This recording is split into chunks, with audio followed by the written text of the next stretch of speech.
Bonjour à tous et bon lundi pour...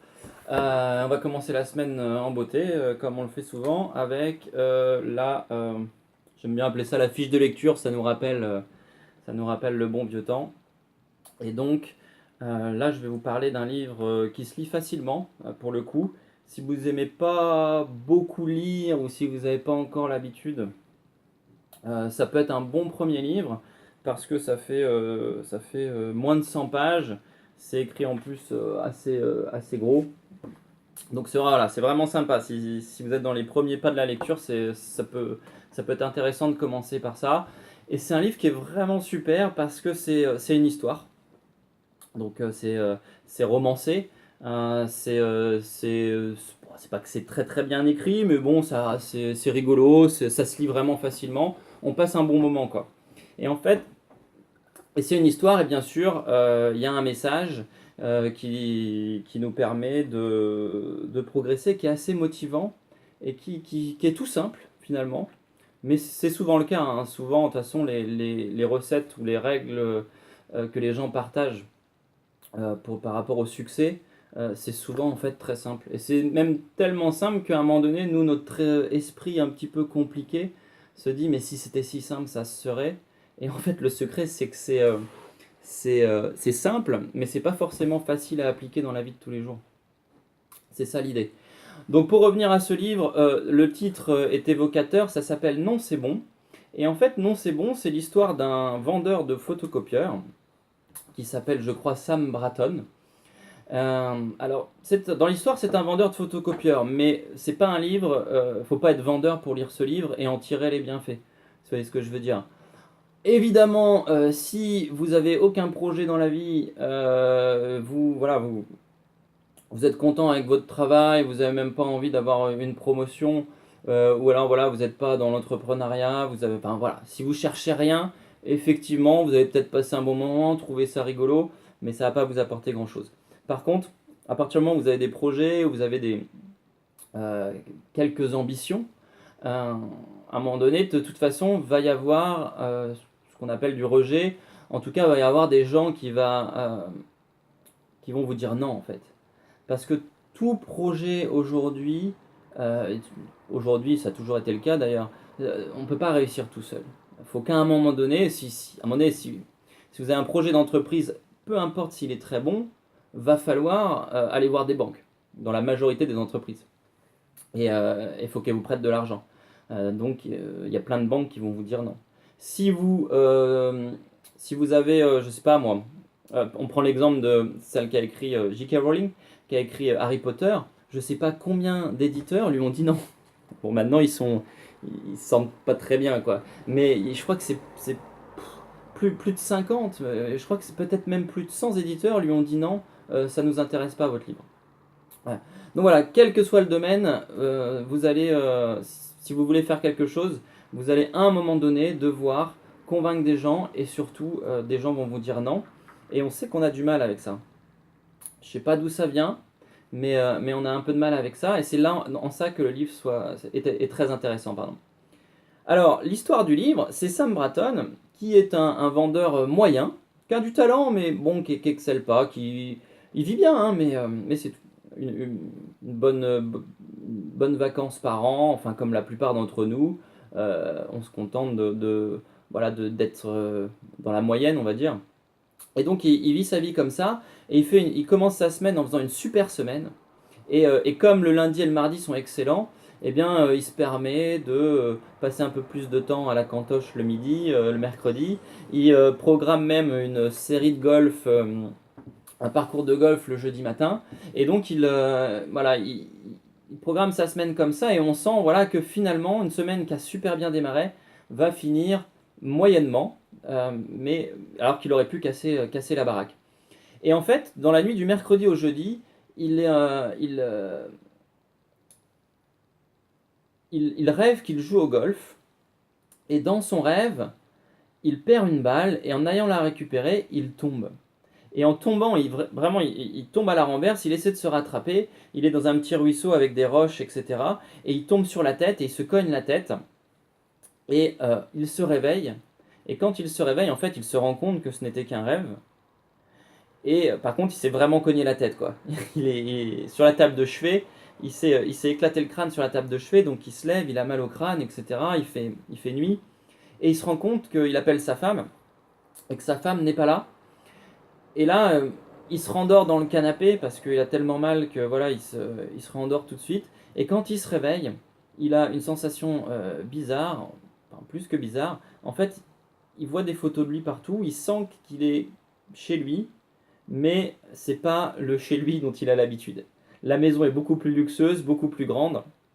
Et en fait, il se rend compte petit à petit, je vais pas vous dévoiler toute l'histoire, mais le pitch, c'est que il se rend compte que en fait, il par je sais pas quel moyen, il est arrivé 10 ans plus tard. Et en fait, il va avoir la possibilité de se rencontrer lui-même, mais avec 10 ans de plus. Si vous voyez ce que je veux dire. Donc il va avoir son soi avec 10 ans de plus, et un soi en fait qui a utilisé tout son potentiel, un soi qui a réussi à la hauteur dont il pouvait réussir. Et en fait c'est intéressant parce que ils vont pouvoir discuter, ils vont échanger, et il va pouvoir se donner des conseils. C'est-à-dire, voilà où j'en suis aujourd'hui, voilà toi où t'en es sur le chemin sur lequel tu vas. Si tu continues comme ça, tu seras pas, moi j'existerai pas quelque part, car tu n'auras pas ce succès-là dans 10 ans. Par contre, je vais te dire ce que j'ai fait. Et c'est très intéressant. Et imaginez, moi je me suis imaginé, j'ai fait cet exercice, et c'est pas facile au départ. On s'imagine aller 10 ans en avant, dans le futur. Qu'est-ce qu'on a envie de devenir? Combien on veut gagner? Qu'est-ce qu'on veut vraiment faire de sa vie? Et une fois qu'on a fait ça, on essaie vraiment de se mettre dans la peau du personnage. Voilà, comment je suis habillé, qu'est-ce que je fais, comment je pense, où je vais en vacances, comment je réagis, est-ce que je réagis différemment que ce que je fais maintenant, etc. Et en fait, on essaie de se mettre dans la peau du personnage. Et finalement, après, quel conseil je donnerais à moi aujourd'hui? Le moi qui est pas forcément utilisé tout mon potentiel, le moi qui fait de la procrastination, le moi qui ose pas faire un appel quand j'en ai besoin. Enfin bref, voilà, tout ce qu'aujourd'hui on sait qu'on fait pas, qu'on devrait faire, et puis plein d'autres choses, plein de comportements. Donc quel conseil on se donnerait? Ça c'est la première chose que j'ai retirée de ce livre, et c'est vraiment un conseil qui est excellent, c'est vraiment un super exercice à faire. Et donc après, pas pour vous dévoiler tout le livre, mais pour vous expliquer un des très bons conseils, et ce qui est la base du livre, non c'est bon, euh, que ce personnage donne, c'est que malheureusement, bien souvent, le commun des mortels a une vision euh, erronée du succès, de l'échec, et surtout de ce que ça prend pour réussir.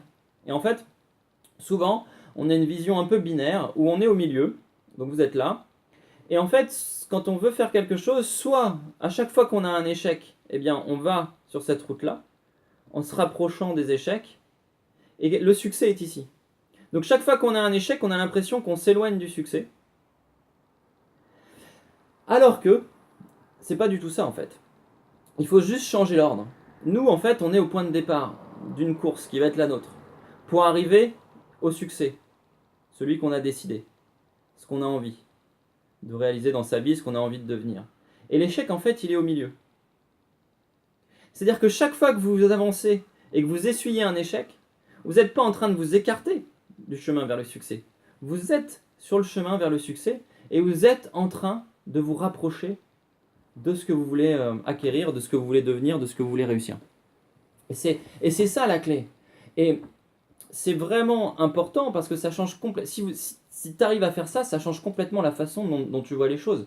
Parce que à chaque fois, et moi le premier, euh, souvent, quand on a un échec, quand on a quelqu'un qui nous dit non, quand on a un refus, quand on rate un examen, etc., on a l'impression que on est en train de s'éloigner du succès. Et donc, on se démotive.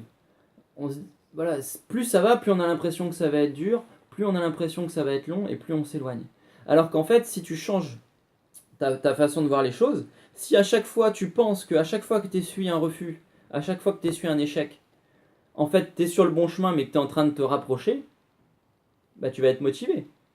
Parce que même si on t'a dit non, tu dis c'est pas grave, c'est le chemin. Je suis en train de faire ce qu'il faut faire. Je suis en train de me rapprocher. Là, j'ai pris 1, 2, 3, 4 non, mais c'est d'autant de pas que j'ai fait vers ma réussite. Je ne me suis pas éloigné, je me suis rapproché.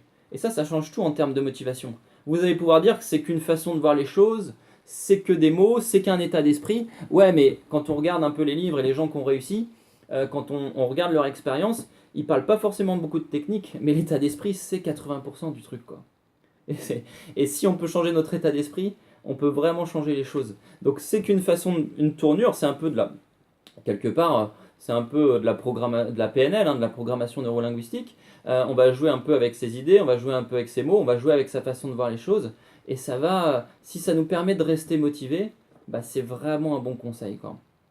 Donc, ça, c'est super. Et moi, j'adore souvent les conseils pratiques. J'aime bien la théorie, mais souvent, on s'aperçoit qu'on manque de conseils pratiques. Et là, il y a un petit conseil pratique dans le livre qui est assez rigolo.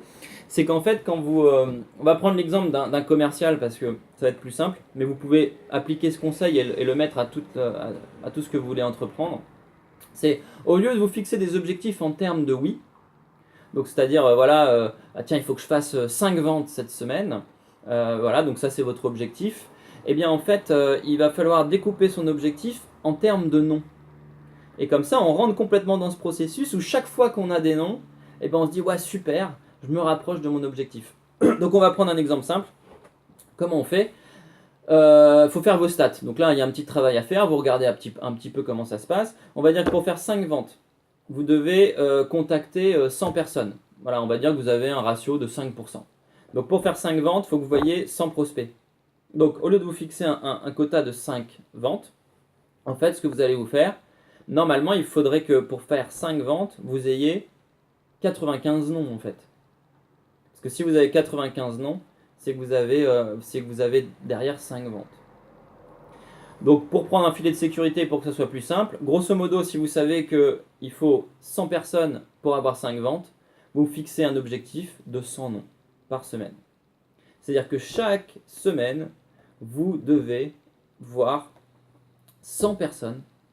Faites votre présentation du mieux que vous pouvez, faites votre truc le mieux que vous pouvez, travaillez sur vous-même, travaillez sur vos compétences, mais à un moment donné, votre objectif, c'est qu'il y ait 100 personnes par semaine qui vous disent non, ça ne m'intéresse pas, non, je ne travaillerai jamais avec vous, non, ton truc c'est trop cher, non, ton truc c'est de la pas terrible. Voilà, et voilà, l'objectif c'est d'avoir ça, et à chaque fois que vous en avez un, vous faites un petit yes, vous mettez une petite croix, vous êtes rapproché de votre objectif. C'est un conseil que j'ai trouvé intéressant, parce qu'en fait l'idée c'est de changer notre rapport au non. Je sais pas où on a appris ça, que le rejet, que le non c'était pas bien, que ça nous. Mais moi le premier, hein, moi, les premières fois où j'ai dû contacter des gens, moi j'étais le genre de personne, je préférais passer 20 minutes dans un magasin à chercher ce que j'étais venu chercher, plutôt que demander à un vendeur qui me demande de l'aide. Bon, tout ça se passait il y a une dizaine d'années, mais il y a eu un gros travail sur moi à faire, hein, vous imaginez. Ou alors, vous savez, il y a des gens comme ça, j'en faisais partie, quand on préfère, c'était avant les GPS, quand on préfère tourner dans un patelin, machin, parce qu'on ne veut pas klaxonner, baisser la fenêtre et demander à quelqu'un qu'on ne connaît pas, au cas où, s'il pourrait nous aider, nous demander, enfin nous guider dans notre chemin. Voilà, je sais pas d'où ça vient ça, mais beaucoup d'entre nous, la majorité, on a à un certain degré cette peur du non. Et ça vient de quelque part, puisque quand on regarde, quand je regarde Oscar, mon fils de 3 ans et demi, il n'a pas la peur du non, quoi. Et quelque part, c'est ça qu'il faut acquérir. Il y a tellement des fois d'exemples qu'on peut avoir, qu'on peut acquérir en regardant un enfant. Mais combien de fois il est capable de vous entendre dire non, de revenir à la charge, si vous allez même que les miens, c'est 15 fois, 20 fois, je dirais même que c'est pas un nombre de fois, c'est jusqu'à temps que vous craquiez et que que vous disiez oui. Moi c'est ça, hein. À un moment donné, je suis humain, je craque et je dis oui. Et il le sait. Et c'est pour ça que même si des fois je fais l'effort et qu'on va jusqu'à 10, 15 fois, 20 fois, il n'arrête pas. Il n'arrête pas.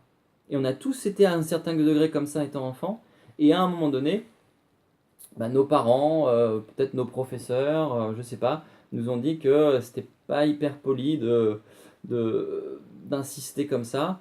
Et puis on les a écoutés, et puis un peu plus, et puis un peu plus, et puis après on a, on a eu cette peur du non qui, dans bien des cas, même si parfois c'est vrai que la bienséance veut que bon, on soit pas relou non plus, mais dans bien des cas, c'est pas quelque chose qui nous tire vers le haut et c'est pas quelque chose qui nous apprend à réussir.